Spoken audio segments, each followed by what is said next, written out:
Hello' viewers, কি খবৰ? আশা কৰোঁ সকলো ভালে আছে। আজি আমাৰ গাঁৱলৈ আনিছে খনিকৰ পুথি আৰু তালৈকে বুলি এয়া ওলাইছোঁ। তাত গৈ চাকি তাকি দিম আৰু কি কৰে কেনেকৈ কৰে আপোনালোকক দেখুৱাম অকণমান, আৰু আশা কৰোঁ ভিডিঅ'টো সকলোৱে মোৰ শেষলৈকে চাই থাকিব।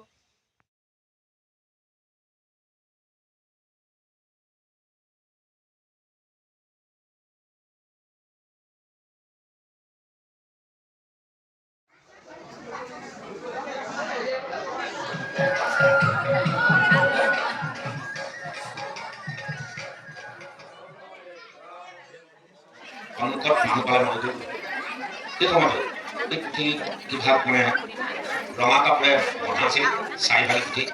এই পুথি কীৰ্তন দশম ঘোষা ৰত্নাৱলী চাৰিফালি পুথি তেওঁলোকে সেই ৰঙা কাপোৰে বন্ধাৰ দৰে লৈ আহিল। এইটোৱে আমি এৰা য'ত দলীয়া নদীৰ কাষত দেৰগাঁও অঞ্চলৰ নিচামৰাম বজাৰ এই দলীয়া নদীৰ কাষত এৰাসকলে এজোপা বৃক্ষৰ তলত এখন ধাৰানীতি শিকা আছিলে। তাতে সেই গছজোপাৰ তলতে জিৰণি ল'লে, লৈ তাতে মানে তেওঁলোকে খুলি মেলি চব চাই কৰি য'ত ধন সোণ যিখিনি তেওঁলোকৰ দৰকাৰী সেইখিনি ল'লে। এই পুথিকেইভাগ খুলি চালে তাত একো নাপালে। তেওঁলোকে নাপায় পুথিকেইভাগ যেনি তেনি পেলাই থৈ গুচি গ'ল। তাত মানে পুথিকেইভাগৰ তেওঁলোকে মহিমাটো বুজি নাপালে। তেতিয়া তেওঁলোকে সেইখিনিৰ পৰা গুচি গ'ল আৰু কিবা কাৰণত সেই খাৰণীখনক জ্বলাব বুলি নজ্বলাব পাৰে, কিন্তু কাৰণত জ্বলিলে। কিন্তু সেই য'ত পুথিকেইভাগ কৰি আছিলে তাত দিয়ে আক্ৰমণ কৰিব নোৱাৰিলে, কিন্তু তাতে পুথিকেইভাগ কৰি থৈ সেই সময়তে নৰহৰি বৰুৱাৰ পুত্ৰ মণি বৰুৱা নামৰ ব্যক্তিজন তেতিয়া সেই সময়ত সকলোৰে আৰ্থিক অৱস্থা একেবাৰে প্ৰচলন আছিলে। তেতিয়া মানে সেই মণি বৰুৱাৰ পত্নী তেওঁৰ সহধৰ্মিনী তেওঁ মানে বৰ প্ৰতিবদ্ধা আছিল। তেওঁক মানে সপোনত দেখুৱালে যে দুৰ্বৃত্তই আমাক আনি এই খেৰণীটি কাটে এনেকুৱা আলোচনী কৰিলে।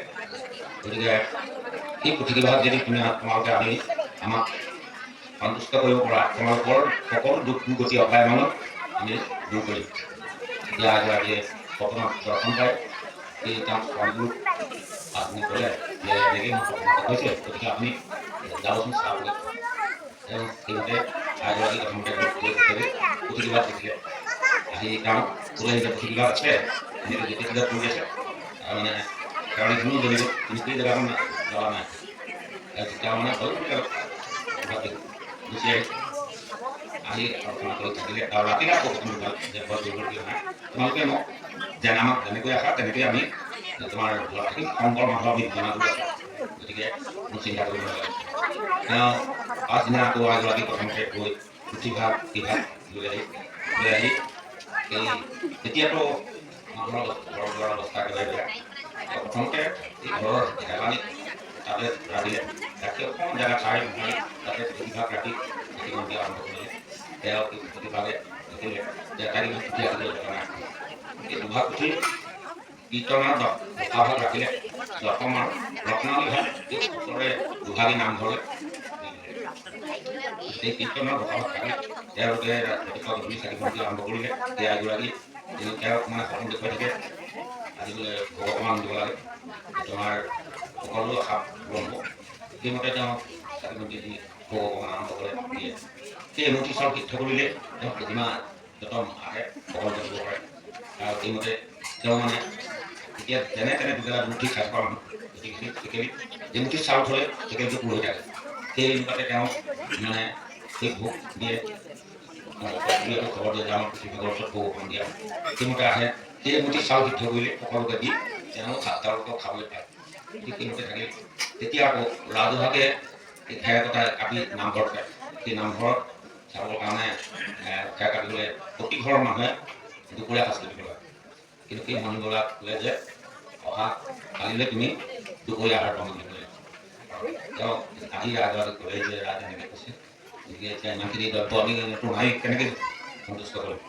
তেতিয়া তেওঁ ৰাজহুৱাকে ক'লে তেওঁ কোনো চিন্তা কৰিব নালাগে, আমাৰ তেৰা দিব, গতিকে ৰাইজে বিমুখ কৰিব নালাগে, আপুনি নিমন্ত্ৰণ কৰি দিব। সেইমতে এগৰাকী বিশ্বাস আছে, সেইমতে তেওঁ ডাঙৰ ডাঙৰ গুটি দুটা পাচি দিলে। সেই পাচিতে আপুনি দুমুঠি দুমুঠি চাউল দিলোঁ, তাৰমানে চকচত চাৰিমুঠি চাউল দিছোঁ। এই পাচিকেইটা নি আপুনি দৰিয়া নদীৰ কাষত তিয়াই থ'ব। তোমাক জানিব নালাগে যেতিয়া ৰাজ উঠি আহিব আমি পাচিত কাৰণে ৰাজক দি দিব ৰাজে এহাৰ হ'ব আমি চিন্তা কৰিব নালাগে সেই এগৰাকী কথামতে তেওঁ সেই পাছদিনা ৰাতিপুৱাই গোটেই পাচিত দুপৰীয়া যেতিয়া এহাৰ হ'ব তেতিয়া তেওঁ গৈ পাচিত আনিবলৈ গৈছে তেওঁ মানে চিপ মাৰি পাচিটো যেনে তেনে এটা পাচিত উঠাই আনি ৰাইজৰ মাজত দিলে ইটো পাচিও আনি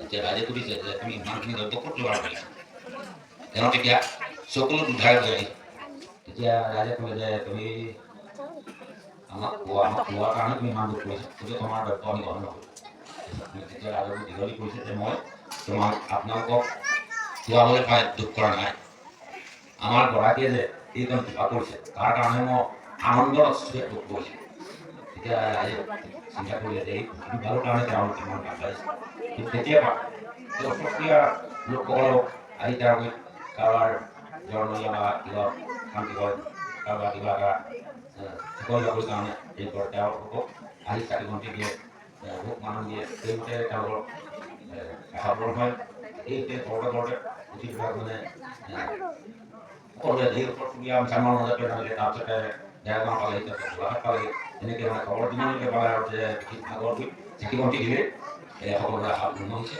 গতিকে তাত মানে